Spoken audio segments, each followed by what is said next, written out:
नमस्कार दोस्तों, मैं प्रभात तिवारी और एक बार फिर से आप सभी लोगों का बहुत बहुत स्वागत है सार्थक क्लासेस के यूट्यूब चैनल पर।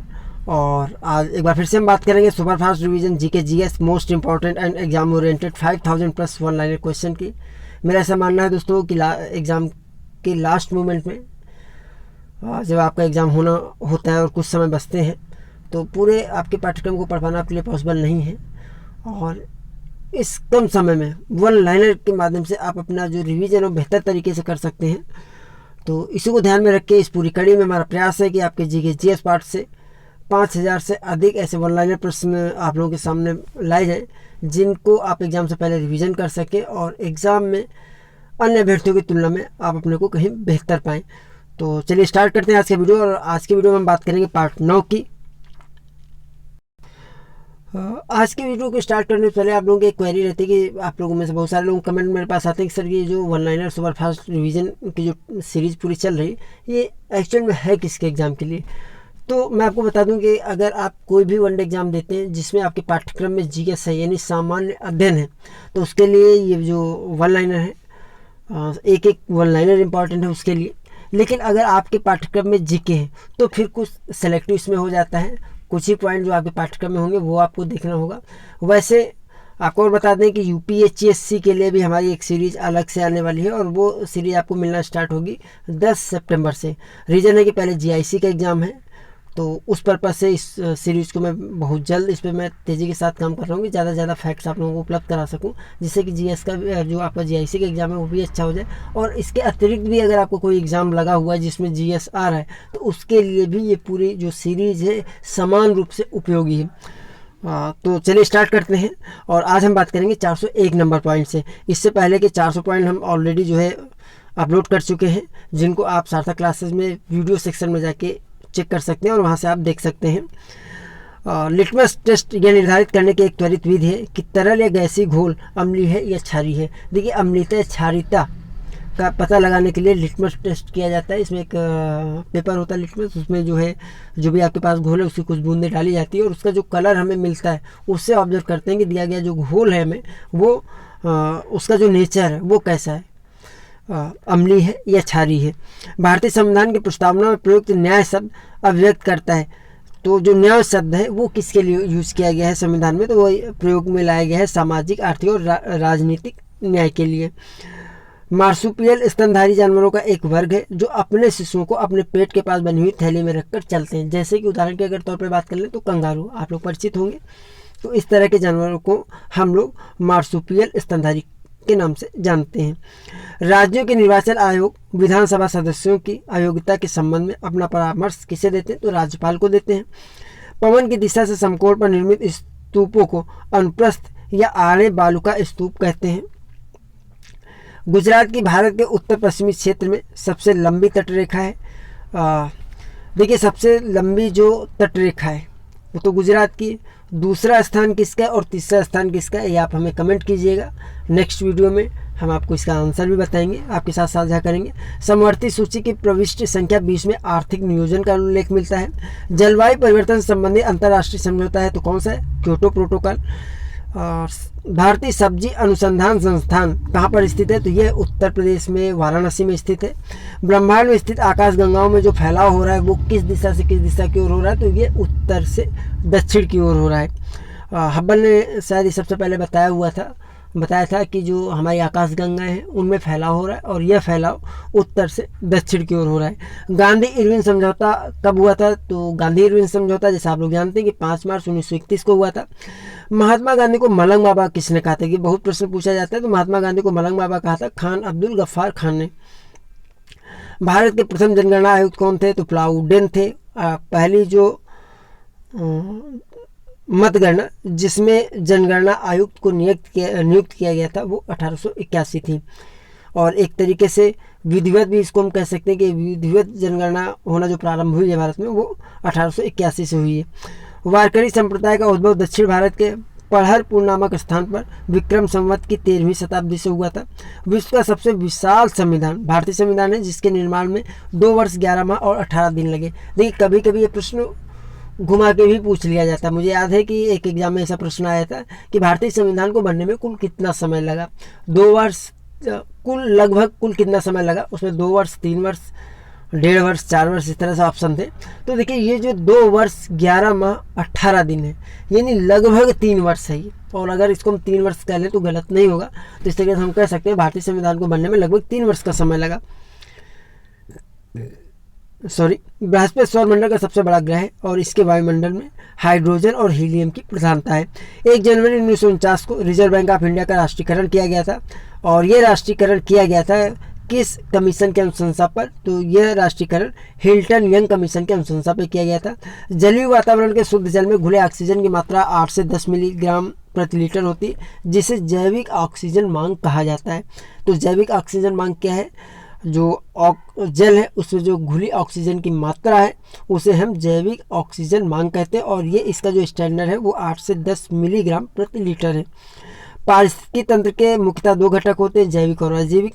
स्वतंत्रता के पश्चात भारत में भाषाई आधार पर पुनर्गठन जो स्टार्ट हुआ था वो पी श्री रामूल की मृत्यु के कारण प्रारंभ हुआ था। एलिफैटिक यौगिकों पर आधारित कृत्रिम पॉलीमरों का सामूहिक नाम क्या है? तो ये नायलॉन है। नायलॉन क्या है? क्वेश्चन ऐसे भी घूम के पूछ लिया जाता है कि नायलॉन क्या है? तो नायलॉन कृत्रिम पॉलीमरों का सामूहिक नाम है। रेडियो सक्रिय पदार्थों से होने वाला विकिरण रेडियोधर्मी प्रदूषण कहलाता है, जैसा आप लोग जानते हैं। प्रदूषित जल के कारण होने वाला वायरस जनित रोग कौन सा है? पीलिया है। ताम संदूषण से बचाने के लिए पीतल के बर्तनों पर सामान्यतः किस की परत चढ़ाई जाती है? तो रांगी की परत चढ़ाई जाती है। विश्व की सबसे बड़ी प्रवाल भित्ति ऑस्ट्रेलिया की ग्रेट बैरियर रीफ है। सुएज नहर भूमध्य सागर व लाल सागर को, पनामा नहर अटलांटिक महासागर व प्रशांत महासागर को, कील नहर एल्ब ज्वारनदमुख व बाल्टिक सागर को, जबकि सू नहर सुपीरियर झील व ह्यूरॉन झील को जोड़ती हैं। तो हो सकता है कि इनमें से कोई भी प्रश्न आपका, अगर आप जीएस सिलेबस है तो वहाँ पर आपको देखने को मिल जाए। भारत में न्यायिक समीक्षा का आधार कानून द्वारा स्थापित प्रक्रिया है। 1833 चार्टर अधिनियम द्वारा बंगाल का जो गवर्नर जनरल था उसे भारत का गवर्नर जनरल बना दिया गया था। भारतीय संविधान के भाग 6 में अनुच्छेद 233 से 237 तक ये जो भारतीय संविधान का भाग 6 उसका अनुच्छेद 233 से लेकर 237 किससे संबंधित है? तो यह संबंधित है अधीनस्थ न्यायालयों से। भारतीय संविधान में समवर्ती सूची का विचार लिया गया है ऑस्ट्रेलिया के संविधान से। संविधान सभा की परामर्श समिति के अध्यक्ष थे सरदार वल्लभ भाई पटेल। भोर का तारा, ये शाम का तारा नाम का से जाना जाता है शुक्र ग्रह को। किसी पारितंत्र में जैविक पदार्थ के उत्पादन तथा उपभोग में विषमता की स्थिति को क्या कहते हैं? तो इस स्थिति को हम कहते हैं पारितंत्र असंतुलन। दक्षिण अफ्रीका में सत्याग्रह 1913 में, लोकमान्य तिलक की मृत्यु 1920, मोपला विद्रोह 1921, स्वरोजन पार्टी का गठन 1921 और मैकडोनाल्ड अवार्ड 1932। देखिए कभी कभी कूट मिलान के प्रश्न आ जाते हैं, इसलिए इन सब पॉइंट को आपको याद रखना जरूरी है। महात्मा गांधी के राजनीतिक गुरु कौन थे? तो जैसा आप लोग जानते हैं गोपाल कृष्ण गोखले जी थे। किसी तल द्वारा प्राप्त सौर ऊर्जा के परावर्तन का अनुपात क्या कहलाता है? तो इस अनुपात को हम एल्बिडो कहते हैं। संयुक्त राष्ट्र संघ की स्थापना 24 अक्टूबर 1945 को हुई थी। हिंदुस्तान सोशलिस्ट रिपब्लिक आर्मी की स्थापना चंद्रशेखर आज़ाद के नेतृत्व में की गई थी 1928 ईस्वी में। जौनपुर की स्थापना फिरोज शाह तुगलक ने अपने भाई जौना खां की स्मृति में की थी। हंटर कमीशन के गठन के समय भारत का वायसराय कौन था? तो हंटर कमीशन के गठन के समय भारत का वायसराय रिपन था। भारतीय नृत्य पर सबसे पुरानी पुस्तक कौन सी है? तो नाट्यशास्त्र है और इसके लेखक जैसा आप लोग जानते हैं कि भरत मुनि है। भूभौतिकी का जनक किसे कहा जाता है? तो इरेस्टोस्थनीज को कहा जाता है, यानी इरेस्टोस्थनीज को भूभौतिकी का जनक कहा जाता है। भारत की संविधान सभा का गठन 1946 में हुआ था। भारतीय राष्ट्रीय कांग्रेस का प्रथम अधिवेशन 28 दिसंबर 1885 में हुआ था, जिसमें कुल प्रतिनिधियों की संख्या थी 72, यानी 72 लोगों ने इस पहले अधिवेशन में भाग लिया था। ओजोन की सर्वाधिक सांद्रता कहाँ पर मिलती है? तो स्ट्रेटोस्फीयर में मिलती है। भारत का प्रथम national centre for marine biodiversity कहाँ पर स्थित है? तो ये जामनगर गुजरात में स्थित है। द एक्सीडेंटल प्राइम मिनिस्टर पुस्तक के लेखक संजय बारू है। ऐसा क्षेत्र जहाँ मिट्टी में उपस्थित जल वर्ष भर जमी हुई अवस्था में रहता है क्या कहलाता है? तो स्थायी तुषार भूमि, ऐसी मिट्टी को कहते हैं। अर्थशास्त्र का जनक, हाँ जी, अर्थशास्त्र का जनक किसे कहा जाता है? तो एडम स्मिथ को कहा जाता है। हाथी परियोजना भारत सरकार द्वारा एक केंद्रीय प्रायोजित स्कीम के रूप में 1991-92 में शुरू की गई थी। तो दोस्तों ये 50 पॉइंट थे, जल्दी से हम इनको रिवीजन करेंगे जिससे कि सभी पॉइंट हमारे माइंड में जो है सही तरीके से फिक्स हो जाएं और एग्ज़ाम के दौरान वो हमें याद आ सके। क्योंकि देखिए जब तक आप रिवाइज नहीं करेंगे, रिवीजन नहीं करेंगे, तब तक आप एग्ज़ाम के दौरान चीज़ें भूलेंगे, फैक्ट्स आप भूलेंगे। और काफ़ी दुख लगता है कि एग्ज़ाम के बाद किसी का अगर सिलेक्शन 1-2 नंबर से नहीं हो पाता है, इसलिए आप रिवीजन ज़रूर करें, इसका यही एक सलूशन है। और दूसरी एक बात और मैं आप लोगों को साझा करना चाहूँगी, जब भी आप पढ़ते हैं, देखिए बुक से पढ़ाई नहीं होती है, बुक्स आपके पास होना चाहिए। बहुत सारे लोगों को, जहाँ तक मेरा अपना अनुभव है, कि लोग बुक्स तो ले लेते हैं, नोट्स भी सब जगह से मंगा लेंगे, लेकिन अगर वो नोट्स रखे रह गए और आपने उनको सही से पढ़ा नहीं या रिवाइज नहीं किया, तो फिर ये आपकी सारी मेहनत बेकार हो जाती है। तो पहला काम ये होना चाहिए कि आपके पास बिल्कुल सेलेक्टेड मटेरियल होना चाहिए। दूसरा काम ये होना चाहिए कि सबसे पहले जो आपको कम से कम 2 बार पढ़ना है वो आपका अपने पाठ्यक्रम को फॉलो करना है। हालांकि आप लोग भी ये जानते हैं कि पाठ्यक्रम सही तरीके से फॉलो हो जाए किसी पेपर में बहुत मुश्किल होता है, कुछ ना कुछ चीज़ें आपके बाहर से ज़रूर आएंगी। तो एक बार जब आप अपना पूरा पाठ्यक्रम सही तरीके से 2 बार रिवाइज कर लेते हैं, तो उसके बाद जो आपकी रणनीति होनी चाहिए वो विभिन्न परीक्षाओं में पूछे गए प्रश्न की प्रैक्टिस और वन लाइनर, ये 2 आपको लेके चलना चाहिए मेरे हिसाब से। और जब भी आप प्रैक्टिस कर रहे हैं, मान लीजिए कि आप जो है विभिन्न परीक्षाओं के जो पेपर लगा रहे हैं, तो उसमें भी आपको जो पॉइंट्स मिलते जाएं और आपको लगे कि ये क्वेश्चन आपको नहीं आता, तो कम से कम उसको आप वन लाइनर बना लीजिए और एग्जाम से पहले उसको आप रिवाइज ज़रूर कीजिए। रिवीजन बहुत मायने रखता है लास्ट मोमेंट में। तो चलिए हम जल्दी से इसको रिवाइज कर लेते हैं। लिटमस टेस्ट किस लिए किया जाता है? तो अम्लीय क्षारीय को पता करने के लिए किया जाता है। भारतीय संविधान की प्रस्तावना में प्रयुक्त न्याय शब्द अभिव्यक्त करता है क्या? सामाजिक, आर्थिक और राजनीतिक न्याय। मार्सुपियल स्तनधारी जानवरों का वह वर्ग होता है जो अपने शिशुओं को अपने पेट के पास बनी हुई थैली में रखकर चलते हैं, जैसे कंगारू। राज्यों के निर्वाचन आयोग विधानसभा सदस्यों की आयुक्ता के संबंध में अपना परामर्श राज्यपाल को देते हैं। पवन की दिशा से समकोण पर निर्मित स्तूपों को अनुप्रस्थ या आड़े बालू का स्तूप कहा जाता है। गुजरात की भारत के उत्तर पश्चिमी क्षेत्र में सबसे लंबी तटरेखा है। समवर्ती सूची की प्रवेश संख्या 20 में आर्थिक आयोजन का उल्लेख मिलता है। जलवायु परिवर्तन से संबंधित अंतर्राष्ट्रीय समझौता कौन सा? क्योटो प्रोटोकॉल है। भारतीय सब्जी अनुसंधान संस्थान उत्तर प्रदेश के वाराणसी में स्थित है। ब्रह्मांड में स्थित आकाशगंगाओं में फैलाव उत्तर से दक्षिण की ओर हो रहा है। गांधी इरविन समझौता 5 मार्च 1931 को हुआ था। महात्मा गांधी को मलंग बाबा किसने कहा था? तो महात्मा गांधी को मलंग बाबा खान अब्दुल गफ्फार खान ने कहा था। भारत के प्रथम जनगणना आयुक्त कौन थे? प्लाउडेन थे। और किस जनगणना के ये जनगणना आयुक्त थे? तो 1881 की जनगणना के। वारकरी संप्रदाय का उद्भव दक्षिण भारत के पढ़रपुर नामक स्थान पर विक्रम संवत की 13वीं शताब्दी में हुआ था। विश्व का सबसे विशाल संविधान भारतीय संविधान है, जिसके निर्माण में 2 वर्ष 11 माह 18 दिन लगभग 3 वर्ष लगे। बृहस्पति सौरमंडल का सबसे बड़ा ग्रह है और इसके वायुमंडल में हाइड्रोजन और हीलियम गैस की प्रधानता है। 1 जनवरी 1949 को रिजर्व बैंक ऑफ इंडिया का जो राष्ट्रीयकरण किया गया था वह हिल्टन यंग कमीशन की अनुशंसा के आधार पर किया गया था। जलीय वातावरण के शुद्ध जल में घुले ऑक्सीजन की मात्रा 8 से 10 ग्राम प्रति लीटर होती है और इस मात्रा को ऑक्सीजन की जैविक ऑक्सीजन मांग के नाम से जाना जाता है। पारिस्थितिकी तंत्र के मुख्यतः 2 घटक हैं, कौन कौन से? जैविक और अजैविक।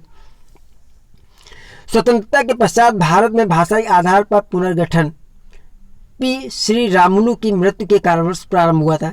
एलिफैटिक यौगिकों पर आधारित कृत्रिम जो पॉलीमर है उनका सामूहिक नाम क्या है? नायलॉन है। रेडियो सक्रिय पदार्थों से होने वाला विकिरण, जैसा आप लोग जानते हैं, रेडियोधर्मी प्रदूषण कहलाता है। प्रदूषित जल के कारण होने वाला वायरस जनित रोग पीलिया है। ताम्र संदूषण से बचाने के लिए पीतल के बर्तनों पर सामान्यतः परत चढ़ाई जाती है रांगी की। और विश्व की सबसे बड़ी प्रवाल भित्ति ऑस्ट्रेलिया की ग्रेट बैरियर रीफ है। स्वेज नहर भूमध्य सागर और लाल सागर को, जबकि पनामा नहर अटलांटिक महासागर और प्रशांत महासागर को, कील नहर एल्ब ज्वार नदमुख व बाल्टिक सागर को, जबकि सू नहर सुपीरियर झील व ह्यूरॉन झील को जोड़ती हैं। भारत में न्यायिक समीक्षा का आधार कानून द्वारा स्थापित प्रक्रिया है। 1833 चार्टर अधिनियम द्वारा बंगाल का जो गवर्नर जनरल था उसे भारत का गवर्नर जनरल बना दिया गया था। भारतीय संविधान के भाग 6 का जो अनुच्छेद 233 से 237 है वह अधीनस्थ न्यायालयों से संबंधित है। भारतीय संविधान में समवर्ती सूची का विचार ऑस्ट्रेलिया के संविधान से लिया गया था। संविधान सभा की परामर्श समिति के अध्यक्ष सरदार वल्लभ भाई पटेल जी थे। भोर का तारा या शाम का तारा कहा जाता है शुक्र को। किसी पारितंत्र में जैविक पदार्थ के उत्पादन तथा उपभोग में विषमता की स्थिति को हम पारितंत्र असंतुलन कहते हैं। दक्षिण अफ्रीका में सत्याग्रह 1913, लोकमान्य तिलक की मृत्यु 1920, मोपला विद्रोह 1921, स्वरोज पार्टी का गठन 1921 तथा मैकडोनाल्ड अवार्ड जो है 1932। ये तिथियां हैं कुछ। महात्मा गांधी जी के राजनीतिक गुरु जैसा आप लोग जानते हैं गोपाल कृष्ण गोखले जी थे। किसी तल द्वारा प्राप्त सौर ऊर्जा के परावर्तन का अनुपात एल्बिडो कहलाता है। संयुक्त राष्ट्र संघ की स्थापना 24 अक्टूबर 1945 को हुई थी। हिंदुस्तान सोशलिस्ट रिपब्लिकन आर्मी की स्थापना चंद्रशेखर आज़ाद के नेतृत्व में की गई थी 1928 में। जौनपुर की स्थापना फिरोज शाह तुगलक ने अपने भाई जौना खां की स्मृति में की थी। हंटर कमीशन के गठन के समय भारत का वायसराय रिपन था। भारतीय नृत्य पर सबसे पुरानी पुस्तक नाट्यशास्त्र है, जिसके लेखक भरत मुनि हैं। भूभौतिकी का जनक कहा जाता है एरिस्टोस्थनीज को। भारत की संविधान सभा का गठन 1946 में हुआ था। भारतीय राष्ट्रीय कांग्रेस का प्रथम अधिवेशन 28 दिसंबर 1885 में हुआ था, जिसमें प्रतिनिधियों की कुल संख्या थी 72। ओजोन की सर्वाधिक सांद्रता मिलती है स्ट्रेटोस्फीयर में। भारत का प्रथम national centre for marine biodiversity कहाँ स्थित है? जामनगर गुजरात में है। द एक्सीडेंटल प्राइम मिनिस्टर पुस्तक के लेखक संजय बारू हैं। ऐसा क्षेत्र जहाँ मिट्टी में उपस्थित जल वर्ष भर जमी हुई अवस्था में रहता है कहलाता है स्थायी तुषार भूमि। अर्थशास्त्र का जनक कहा जाता है एडम स्मिथ को। हाथी परियोजना भारत सरकार द्वारा एक केंद्रीय प्रायोजित स्कीम के रूप में 1991-92 में शुरू की गई थी। तो दोस्तों यह आज के फैक्ट थे। आज की वीडियो में इतना ही। हम आपसे फिर मिलेंगे अगले वीडियो में कुछ नई जानकारी के साथ। और हाँ, अंत में दोस्तों जब भी आप वीडियो देखें तो एक बार कमेंट बॉक्स ज़रूर देख लें, क्योंकि एक बार वीडियो अपलोड हो जाने के बाद उसमें करेक्शन पॉसिबल नहीं होता है। और देखिए, चूँकि मैं भी ह्यूमन बींग्स हूँ, मैं भी डेटा कलेक्ट करता हूँ, तो पूरी संभावना रहती है कहीं ना कहीं ना चाहते हुए भी कोई गलती हो जाए। तो अगर इस तरह गलती हमें कोई भविष्य में दिखती है तो उसको मैं आपके कमेंट बॉक्स में जाके पिन कर दूंगा। तो जैसे कमेंट आप देखेंगे तो वहाँ पर आपको सबसे ऊपर ही करेक्शन दिख जाएगा यदि कोई होगा। तो दोस्तों आज के वीडियो में इतना ही। हम आपसे फिर मिलते हैं अगले वीडियो में कुछ नई जानकारी के साथ। तब तक के लिए नमस्कार।